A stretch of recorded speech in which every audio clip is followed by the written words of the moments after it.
Salut à tous, c'est Pierre, j'espère que vous allez bien. Qualification du Real Madrid qui a humilié le Barça,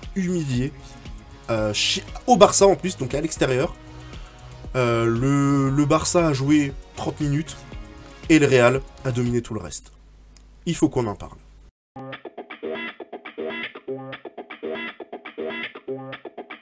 Le Barça démarre, et il y a quelque chose qui me frappe, j'en parlais dans la vidéo sur les principes tactiques, c'est que pendant 3 minutes, on va avoir une espèce de bouillie de football, parce que les deux équipes vont insister côté fort, et la balle va passer d'un camp à l'autre, jusqu'à ce que finalement la balle aille de l'autre côté. C'était super bizarre à ce niveau-là. D'habitude, c'est quelque chose qu'on voit en amateur. Bref. Ensuite, je vais écarter très vite le sujet de la main d'Alaba dans la surface de réparation. Parce que les règles changent tout le temps, pour être franc avec vous, je les ai même pas lues, et manifestement, elles ont changé, puisque ça, c'était sifflé encore l'an dernier. Donc, je parlerai du sujet de l'arbitrage, des règles et des joueurs bientôt, mais pour l'instant, j'y comprends rien, les commentaires n'y comprennent rien, personne ne comprend rien, quand c'est main ou quand c'est pas main, donc on va passer à autre chose. Après 10 minutes de jeu, le Barça domine, ils sont très agressifs sur le porteur du ballon, et il se crée une belle occasion par Sergi Roberto, mais voilà, ça frappe manquer de calcium et n'a rien donné. L'intensité monte dans le match, accrochage entre Vinicius et Gavi. Vinicius va bêtement aller chercher Gavi et récolte logiquement un carton jaune. Gavi aussi prend un carton jaune, ça semble un peu sévère, mais c'est logique. Parce que Gavi, ok, il avait le ballon dans les mains, probablement pour empêcher le Real de jouer vite, mais ça, t'as pas le droit de le faire. Tu dois laisser le ballon au sol et au pire te mettre devant le ballon. Donc, carton jaune mérité. Vinicius. Il est très bien pris par la défense du Barça, il est vraiment bien contenu, c'est pas juste Araujo, c'est toute l'équipe qui fait un super travail pour coulisser et réduire les espaces qu'il pourrait exploiter avec sa vitesse et sa technique. Résultat, il sort de son match, et je me dis que s'il finit le match, c'est vraiment un exploit. Parce qu'il a l'air bien énervé, je sens qu'il peut dégoupiller et se faire expulser vraiment bêtement. 32e action du Real Madrid qui part sur une faute de Vinicius sur Rafinha, non sifflé, parce que pour moi il est en protection de balle, là il peut pas récupérer le ballon comme il l'a fait Vinicius. Et ça se finit par Benzema en angle fermé.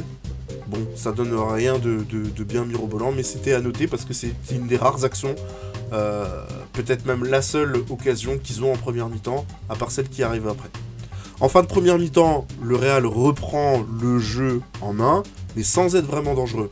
Parce qu'en fait, en face, la défense du Barça est hyper solide. Vraiment, c'est vraiment l'une des meilleures défenses d'Europe. J'ai rarement connu le Barça avec une défense aussi solide quand elle est repliée sur elle-même. En vrai, on a l'impression que le Barça a l'air plus proche de marquer que le Real, mais à l'arrivée, ils n'ont pas été plus dangereux que ça, en fait. Hein. Pas plus que le Real. Hein. Ce qui nous amène à la 46e minute. Et cette 46e minute, elle pose un petit peu problème. Le Barça a une super occasion par Lewandowski. Il est là le problème. Ils ont une super occasion. Ils sont pas assez tranchants. Ils sont pas assez nombreux dans la surface de réparation. Courtois la sauve. Il n'y a personne pour aller derrière et essayer de la pousser au fond. Gavi la récupère. Et sur le centre, ils perdent le ballon. Et derrière, le Real part en contre à 3 contre 2. Et Vinicius, il joue super bien le coup. Après, j'imaginais pas un instant qu'il allait faire la passe à quelqu'un d'autre que Benzema. Il fait la passe à Benzema. Benzema, j'étais sûr qu'il allait tirer. Et là, il la met très intelligemment en retrait. Il tue toute la défense du Barça sur sa passe. Et Vinicius, il contrôle pas très bien le ballon. Hein. La balle lui échappe un petit peu. La balle va sur son pied gauche du reste. Et au lieu de tirer du gauche, fort, il tire de l'extérieur du pied droit. Pas très fort. C'est contré par Koundé, mais ça rentre quand même. Énorme clim au Camp Nou.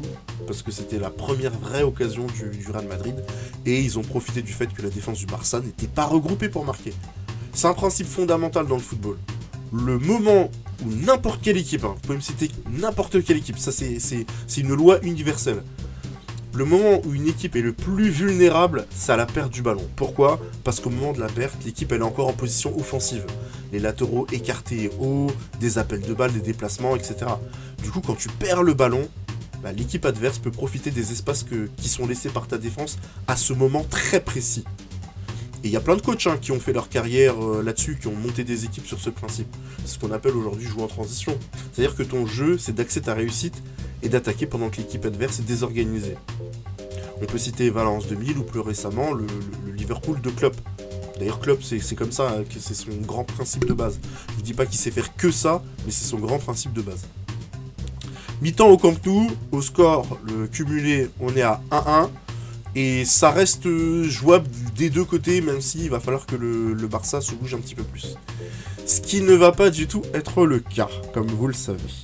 Parce qu'à la 46e, Vinicius élimine Araujo d'un passement de jambes ultra violent, magnifique, il l'a tué. Son centre en retrait ne trouve rien, mais ça marque l'ascendant, le début de l'ascendant qui va être pris par le Real Madrid et qui va se terminer par un but de Benzema. C'est une super action de Modric sur le côté droit. Et là, t'as Rodrigo qui fait un appel croisé exceptionnel. Je saoule tout le monde avec cet appel croisé, mais vous voyez à quel point ça fait toute l'action là, l'appel croisé. Ça emmène Koundé qui voulait couvrir Marcos Alonso, mais résultat, il laisse un gros trou. Modric voit Benzema qui va s'engouffrer dans la brèche. Il lui fait la passe.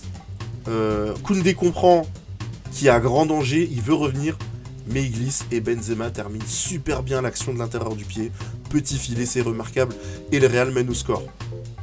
Et c'est logique, hein, sur ce qu'on voit depuis le début de la première mi-temps. À l'heure de jeu, le Barça, je trouve qu'il manque de tranchant, hormis une très belle percée de Baldé. Si on revient à même la fin de la première mi-temps, le Barça, ils y sont pas, quoi. C'est le Real vraiment qui domine. Et le score est logique. D'ailleurs, plusieurs fois, ils avaient le ballon, mais ils prennent pas de risque. Voilà, plusieurs fois, ils pouvaient avancer, mais comme ils veulent prendre un minimum de risque, ils repartent derrière, ils avancent tranquillement, et forcément, les trous se referment, c'est plus compliqué. Du coup, le Barça doit réagir, et la seule réponse qu'on a, c'est une réponse de Araujo, qui nous montre qu'il n'est pas qu'un très grand défenseur en devenir, parce qu'il nous gratifie d'une superbe action avec passement de jambes, un contre favorable, et une finition, bon par contre, voilà, un pointu.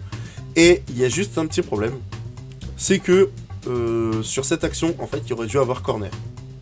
Et c'est un énorme problème, parce qu'au lieu du corner, on va avoir un 6 mètres, et derrière, Vinicius obtient un penalty. Enfin, je dis derrière, c'est pas la seconde après, hein, il y a une action, mais derrière, Vinicius obtient un penalty logique que transforme Benzema. 0-3. 0-3. 0-3 pour le Real Madrid.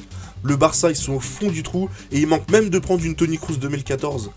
Parce que derrière, ils sont à deux doigts d'en prendre un quatrième après une combinaison entre Benzema et Modric, consécutif à un ballon perdu du Barça en défense. Et finalement, ça va pas au fond. Le Barça ne répond plus. Alors, ils étaient déjà pas très dangereux, comme je disais juste avant. Mais là, après 15 minutes, ils ont l'air morts. Là, le coaching de Xavi, je vous avoue que je le comprends pas vraiment, lui qui avait l'air très très inspiré. Là, pour le coup, je sens pas une équipe... Alors, c'est vrai que c'est les joueurs qui sont sur le terrain, mais là, je sens pas que l'équipe est sur la bonne voie, et je sens pas non plus que son coaching va faire en sorte que le match se renverse. Parce que derrière ce changement, il n'y a rien du tout. Le Barça domine toujours... le Real domine toujours, ils sont tranchants, ils ont plein d'occasions. 76e, Benzema peut tuer le match, et finalement, il manque son occasion. Et le jeu continue, le Barça sont toujours pas dangereux. Et 80e minute, encore un contre. Le Barça, il se retrouve encore une fois en infériorité numérique. Benzema qui va prendre tout l'espace qu'ils ont laissé de l'autre côté faible. Il va profiter de l'espace. La balle lui est mise parfaitement dans le bon tempo. Il termine 0-4. 0-4 pour le Real. Qui aurait cru? Le Barça, qui est premier du championnat, avec énormément d'avance en championnat, qui se fait humilier 0-4. Vinicius, il joue super bien le contre, il lui met un caviar. Et c'est là qu'on est quand même en droit de se poser une question. Est-ce que c'est le Barça qui est si fort que ça en championnat, qui fait qu'ils sont si loin devant, ou est-ce que finalement le Real, l'Atlético et tous les autres sont tellement faibles que finalement c'est ça qui fait que le Barça a beaucoup d'avance, parce qu'ils ont gagné 1-0, ils ont fait plein de petits coups comme ça. C'est une vraie question, parce que le Barça finalement, est-ce qu'ils sont si forts que ça? Ils se font sortir en Ligue des Champions, ils se font sortir en Europa League, là ils se font sortir en Coupe. Ça démontre quand même que le niveau qu'on leur prête n'est peut-être pas si fort que ça. On notera au passage la superbe passe décisive de Vinicius en double contact. Mon cousin qui avait l'habitude de faire ce genre de geste là, faire des passes en double contact. Là, Vinicius le fait super bien. Benzema termine super bien. Le Real, il faudra compter. Vous vous rappelez, je vous les ai dit après Ligue des Champions. Enfin, tout le monde. Là, on est dans la même configuration que l'année dernière. Hein. On regarde le Real, on regarde les joueurs, machin, on se dit bon. Ah, ils ont pas l'air si forts que ça. Et ben, franchement, il faudra compter sur eux. Il faudra compter sur eux en Ligue des Champions. Faut pas les enterrer. Ils sont très forts. La fin de match est anecdotique. Le Barça doit se contenter maintenant du championnat, qu'ils vont probablement remporter maintenant. Le Real continue sa course. Le Real, ça reste une très grande équipe. Il ne faut pas les sous-estimer. Pour moi, ils sont encore favoris cette année. Ils sont favoris en Ligue des Champions. Ah oui, les gars, ils ont un mental, ils ont un vécu, ils ont une force de caractère qu'aucune autre équipe en Europe a actuellement. Merci d'avoir suivi ce débrief. On se dit à très bientôt. D'autres vidéos vont sortir. Abonnez-vous. À très bientôt.